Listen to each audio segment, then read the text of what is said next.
பிரியமானவர்களே, இன்றைக்கு நம் சங்கீதங்களின் புத்தகம் 7ஆம் அதிகாரத்தை சற்று சிந்திப்போம். 1-17 வசனங்கள் இருக்குது. அவைகள் எந்தெந்த வசனங்கள் என்னென்ன குறிக்கிறதுன்னு சொல்லிட்டு நம்ம சற்று சிந்திக்கலாம். இந்த சங்கீதம் எதை பற்றி முழுமையாக எழுதப்பட்டுள்ளது என்பதால் பொய்யாக குற்றம் சாட்டப்பட்ட ஒருவரின் ஜபம்தான் இந்த சங்கீதத்தில் 1-17 வரைக்கும் இருக்குது.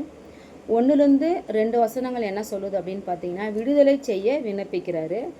3-5 வரைக்கும் என்ன சொல்கிறாருன்னா, நான் தவறு செய்திருந்தால் அப்படின்னு சொல்லி அவர் தன்னைத்தானே அவர் கேள்வி கேட்குறாரு. 6-9 வரைக்கும் என்ன சொல்கிறாருன்னா, நியாயத்திற்காக வேண்டுதல் செய்கிறாரு. 10-13 வரைக்கும் என்ன சொல்கிறாருன்னா, தேவனின் செயல்களை பற்றி அவர் சொல்கிறாரு.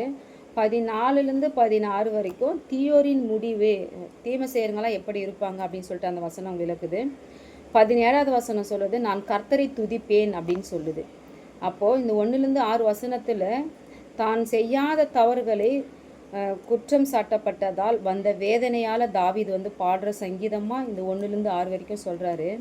முக்கியமாக இந்த 3-6 என்ன சொல்கிறாருன்னா, வேதனையுடன் பாடிய போதிலும் தன்னம்பிக்கை இழக்காமல் இருந்த ஆரம்பத்திலே அவர் சொல்கிறாரு, நான் எப்பயுமே ஆண்டவர் தான், நான் அவர் தான் எனக்கு எல்லாமே அப்படின்னு சொல்கிறார். எந்த சூழ்நிலையும் கர்த்தரை நம்புவதே அவரோட வேலை என்னன்னா, கர்த்தரை நம்புவது தான். நான் வேறு எதுவுமே நம்ப மாட்டார். அவர் கர்த்தரை நம்புவது, என் தேவனாகிய கர்த்தாவே என்று அவர் சொல்கிறாள். அந்த அளவுக்கு அவர் ஆண்டவரத்தில் நெருங்கி இருக்கார்.